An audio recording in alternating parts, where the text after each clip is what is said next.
Welcome to my channel, Grim Tales of History.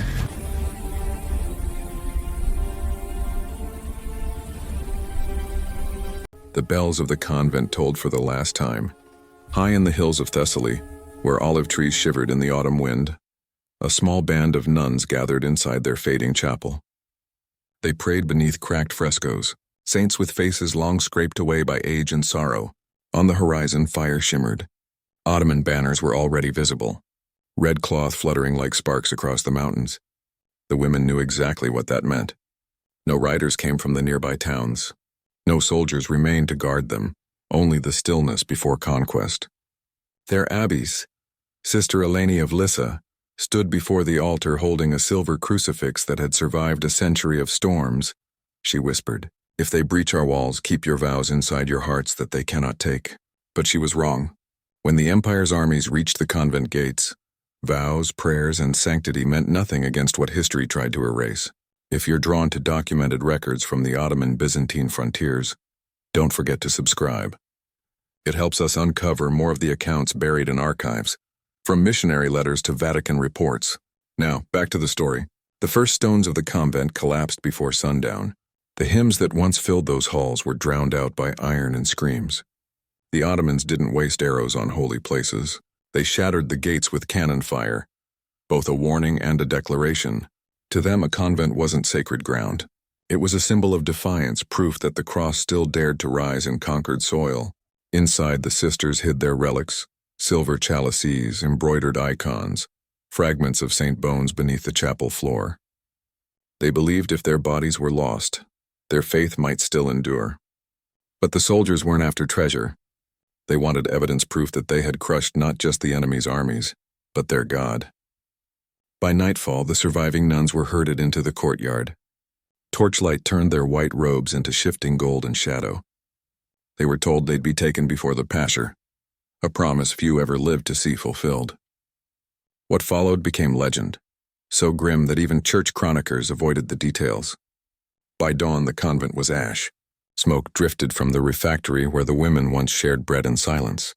Ottoman flags fluttered from the bell tower, signaling nearby units that resistance was over. Yet in that courtyard, something unexpected happened. The soldiers waiting for screams heard singing instead. Bound with rope, the surviving sisters began to chant a hymn not of despair but defiance, the Agnus Dei, Lamb of God who takes away the sins of the world. Their voices trembled but never broke. The Ottoman captain, unsure whether to laugh or silence them, ordered the abbess dragged forward. Eleni still clutched the silver cross rescued from the altar. The captain promised her mercy. If she renounced her God and accepted the conqueror's faith, her sisters would live. Her reply sealed her fate. "I have already given my life. What else can you take?" The captain hesitated, perhaps moved, then turned away, leaving her to his men. What followed was never written in full. Even Ottoman records which glorified victory described it only as discipline for those who refused reason.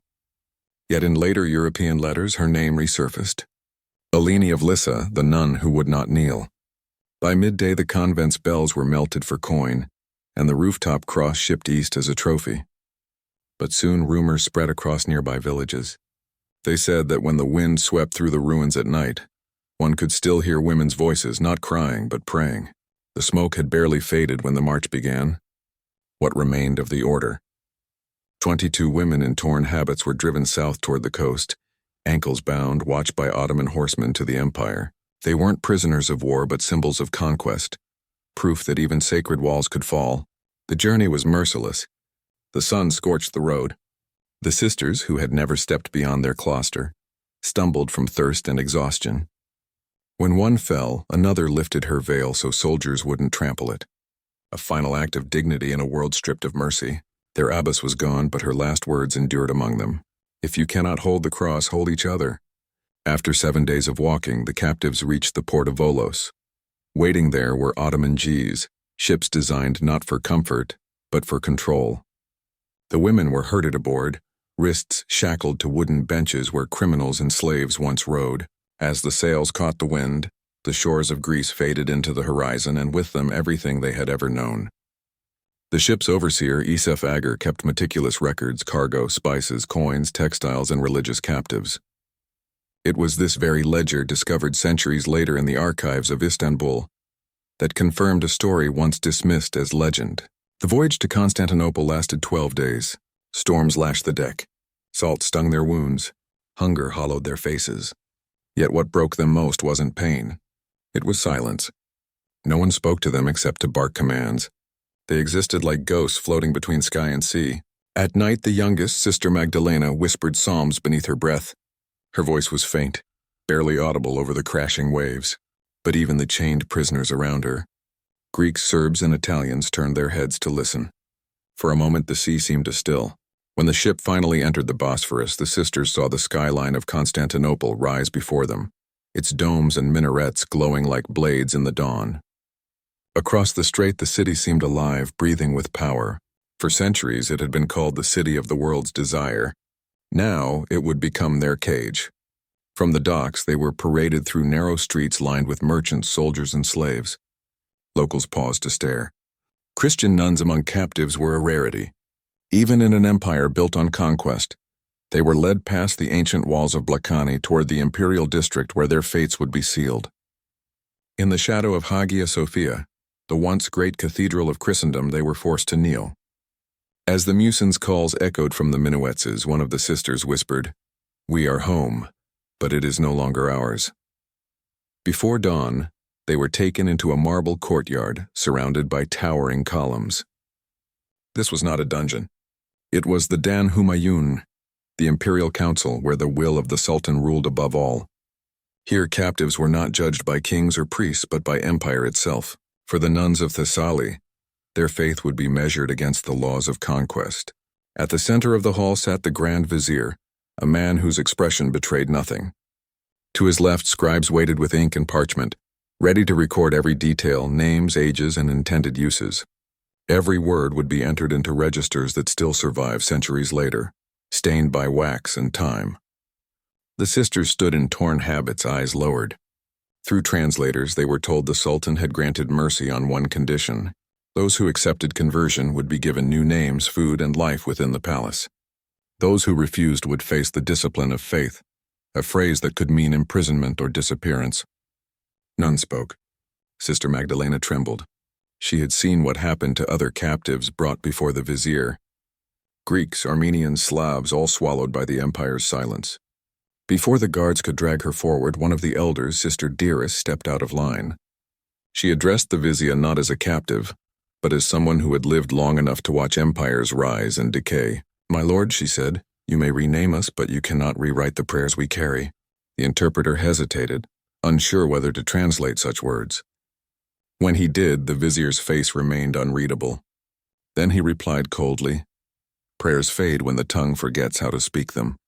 With a motion of his hand, the sisters were dismissed, not to execution but to the lower chambers of Topkapı Palace, where unclassified captives were kept. Some would call it mercy, others would later call it something far worse.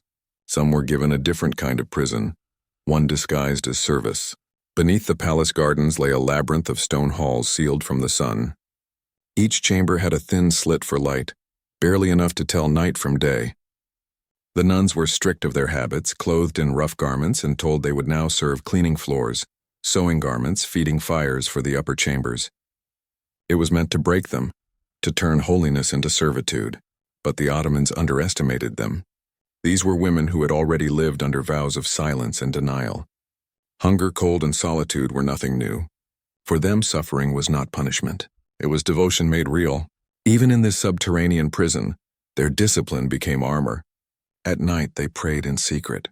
One carved a cross into the clay wall with her fingernail. Another traced verses into the dust beneath her straw bed. They began counting days by the rhythm of the muezzin's call, not out of conversion, but as a defiant clock for faith that refused to die. Soon whispers spread among the servants. There were stories of the silent sisters, foreign women buried beneath the palace who never spoke, never begged. Some called them cursed, others called them saints. Their silence echoed through the tunnels louder than prayer. Days bled into months. Their hands blistered from labor, washing linens, polishing brass, tending fires that gave heat to others but none to them. Their names were forbidden.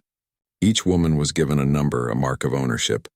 The empire believed time and hunger would bend even the strongest faith. That was when the next stage began, a test disguised as mercy. First came kindness. Food, oil, and silks were sent to their